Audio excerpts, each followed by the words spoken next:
Gereja tidak pernah mengajarkan berdoa kepada Bunda Maria, tetapi berdoa dengan pengantaraan dan bersama Bunda Maria.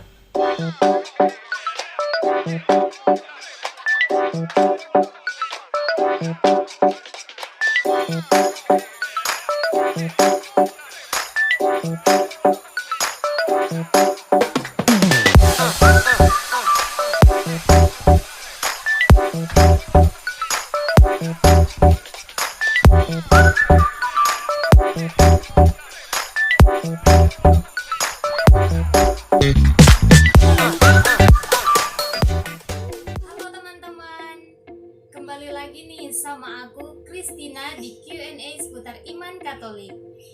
Oh iya, berkah dalam, gimana nih kabarnya? Semoga kalian semua sehat selalu ya. Q&A seputar iman Katolik kali ini, aku ditemani oleh seorang romo yang ganteng dan kece banget nih teman-teman. Buat teman-teman semua yang sering misa di Katedral Semarang, pasti sudah tidak asing lagi dengan romo yang satu ini. Kali ini aku ditemani oleh Romo Herman. Oke teman-teman, kita langsung saja ke pertanyaan pertama ya. Pertanyaan ini dari @m Nadia. Mau nanya, kenapa bentuk arsitektur Katedral Semarang tidak gotik seperti gereja katedral lain? Monggo silakan dijawab Romo. Baik, tentang gereja Katedral Semarang yang berbeda dengan gereja-gereja yang lain yang bergaya gotik. Sebelumnya kita perlu tahu dulu sejarah dibangunnya gereja Katedral Semarang. Gereja Katedral Semarang ini dirancang oleh arsitek bernama Th. van Ooyen dan dengan teknik sipil Anna Merklevert. Dibangun tahun 1935, selesai tahun 1937. Memang arsitektur gereja Katedral Semarang dirancang sesuai dengan perkembangan arsitektur saat itu, yang saat ini sering disebut dengan arsitektur Hindia Baru. Arsitektur Hindia Baru pada dasarnya mengikuti gaya arsitektur Barat modern awal dan menggabungkannya dengan elemen arsitektur lokal agar sesuai dengan iklim tropis di Indonesia, serta untuk mengurangi beban biaya pembangunan dan perawatan di kemudian hari. Arsitektur Hindia Baru lebih mengedepankan fungsi dan oleh karenanya mengurangi ornamen-ornamen atau dekorasi. Karena itulah bentuk arsitektur gereja Katedral Semarang berbeda dengan katedral-katedral yang lain yang lebih bergaya Eropa atau gaya gotik, seperti misalnya gereja Katedral Jakarta, Bandung, Bogor, Malang, dan sebagainya. Namun ada yang khas dari gereja Katedral Semarang. Meskipun terkesan sederhana, bangunan ini memiliki bentangan yang sangat luas, namun tidak ada pilar di tengah gereja.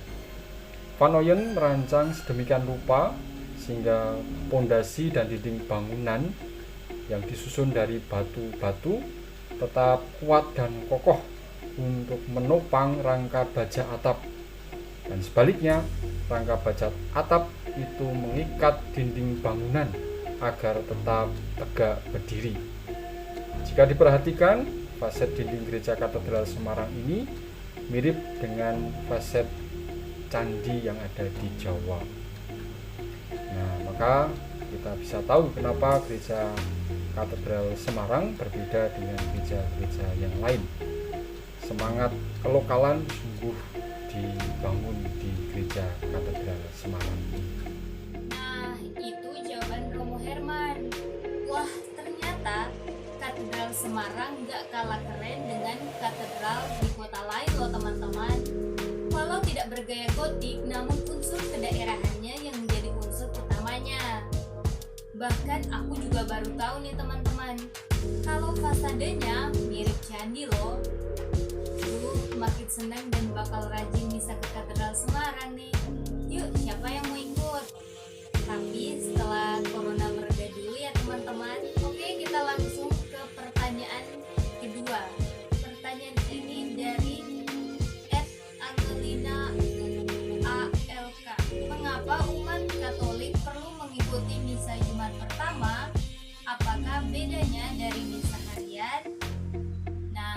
dia pertanyaannya Romo. Saya persilakan Romo Herman untuk menjawabnya.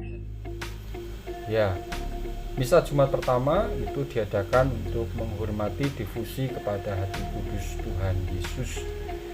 Difusi ini sudah lama ada, yakni pada abad 11 Masehi, pada masa Santo Anselmus. Hanya saja peristiwa khusus soal difusi ini muncul ketika Santa Margaret Marie Alacoque pada abad ke-16 menerima wahyu pribadi agar ada perayaan liturgi hati kudus untuk menjadi silih atas dosa-dosa terhadap hati Yesus yang Maha Kudus. Perayaan itu kemudian diputuskan dilaksanakan pada hari Jumat pertama sesuai pesan yang diterima oleh Santa Margaret. Memang tidak ada kewajiban secara khusus bagi umat Katolik untuk merayakan Jumat pertama, tetapi lebih sebagai sebuah devosi umat yang baik jika dilakukan. Jadi gitu teman-teman, ternyata misa ini sudah ada sejak abad ke-11. Wah, tua banget ya ternyata. Seperti kata Romo Herman, tidak ada kewajiban secara khusus untuk merayakan Jumat pertama ini, tetapi lebih sebagai devosi umat yang baik apabila dilakukan. Oke teman-teman, kita next ke pertanyaan ketiga. Pertanyaan ini dari Yudhistira Prima Pradana. Wah, pertanyaannya ada dua nih teman-teman. Yang pertama, kenapa kalau Rabu Agung sama Jumat Agung kita tidak boleh makan daging? Lalu yang kedua, apa tujuan dan makna dari masa puasa? Monggo silakan dijawab Romo. Mengapa kalau Rabu Abu dan Jumat Agung kita tidak diperbolehkan makan daging? Ini terkait dengan kebiasaan bagi umat Katolik berpantang dan berpuasa. Hari Rabu Abu dan Jumat Agung adalah hari wajib pantang dan puasa bagi orang Katolik, khususnya yang sudah berusia 18 tahun hingga awal usia 60 tahun. Puasa bagi orang Katolik berarti makan hanya sekali dalam sehari. Sementara pantang bisa diartikan tidak makan daging atau tidak makan makanan yang disukai, serta menghindari kebiasaan yang menyenangkan yang disukai. Misalnya pantang gula, pantang nasi, pantang jajan, pantang rokok, dan sebagainya. Pantang ini wajib bagi umat Katolik yang berusia 14 tahun ke atas dan dilaksanakan setiap hari Jumat sepanjang tahun, kecuali kalau hari Jumat itu ada perayaan hari raya bagi gereja. Karena itulah makan daging juga bisa dihindari pada hari Rabu Abu dan Jumat Agung, walaupun bukan bentuk satu-satunya untuk puasa dan pantang. Apa tujuan pantang dan puasa bagi kita umat Katolik? Bagi kita umat Katolik, pantang dan puasa itu bertujuan untuk mendukung sikap tobat kita, khususnya di masa Prapaskah, dan membantu mengarahkan diri kita kepada Tuhan dan sesama. Dengan berpantang dan berpuasa, seseorang diharapkan pertama, memurnikan diri di hadapan Tuhan, menyadari kelemahan diri agar selanjutnya bisa memperbaiki diri. Ini sebagai wujud pertobatan atau silih. Yang kedua, sebagai perwujudan korban atas persembahan diri bagi Tuhan, mengorbankan kesenangan diri untuk lebih mengarahkan hati kita kepada Tuhan. Yang ketiga, ini sebagai pengendalian diri untuk membebaskan diri dari ketergantungan jasmani dan ketidakseimbangan emosi. Dan yang keempat, untuk membangun solidaritas dengan sesama yang berkekurangan dengan hidup sederhana serta mau berbagi kepada orang lain. Karena itulah dalam puasa orang Katolik selalu diajak untuk berbagi kepada orang yang berkekurangan. hasil puasa dan pantang kita itu untuk orang lain yang membutuhkan. Maka dalam pantang dan puasa, seseorang diharapkan bisa memperbaiki diri sendiri dan berbagi dengan sesama. Tapi ada juga semangat puasa dan pantang yang bukan ajaran Katolik. Di antaranya yaitu berpuasa dan berpantang sekedar untuk kesehatan. Misalnya diet, mengurangi makan dan minum, atau makanan dan minuman tertentu untuk kesehatan, mencegah atau mengatasi penyakit tertentu, atau juga demi menjaga penampilan. Tentu ini tidak dilarang, tetapi bukan tujuan pertama berpuasa atau berpantang menurut Gereja Katolik. Atau juga berpuasa dan berpantang untuk memperoleh kesaktian, baik itu untuk tubuh maupun rohani. Ini juga bukan semangat pantang dan puasa menurut Gereja Katolik. Oke, kita lanjut ke pertanyaan keempat ya teman-teman. Pertanyaan ini dari Elizabeth Putria. Mau nanya nih Mo, kalau ada doa kepada Bunda Maria, apakah berarti kita berdoa memohon kepada Bunda Maria? Lalu, apakah doa novena harus banget tepat waktu? Jadi kalau jam 9 malam, seterusnya harus jam 9 malam. Bagaimana kalau hari itu kita kelewatan, gagalkan novena kita? Nah, itu dia pertanyaannya Romo. Saya persilakan kepada Romo Herman untuk menjawabnya. Gereja tidak pernah mengajarkan berdoa kepada Bunda Maria, tetapi berdoa dengan pengantaraan dan bersama Bunda Maria. Maksudnya adalah meminta bantuan Bunda Maria mengantarkan doa-doa kita kepada Tuhan sendiri. Ini sama seperti kita minta didoakan oleh orang tua kita, romo, atau teman kita agar kita mendapatkan berkah dari Tuhan. Nah, maka kita pun bisa meminta kepada Bunda Maria yang tentunya kini jauh lebih dekat dengan Tuhan sendiri. Dasarnya adalah keyakinan iman kita akan adanya kehidupan setelah kematian. Bunda Maria, karena kesuciannya, kini hidup bersama dengan Allah di surga dan akan membantu kita untuk menyampaikan doa-doa kita kepada Allah di surga.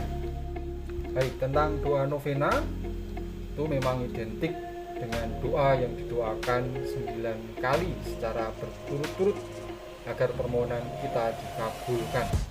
Bisa 9 hari, 9 minggu, 9 bulan, macam-macam. Hal ini lebih untuk mengungkapkan kesungguhan kita memohon kepada Tuhan.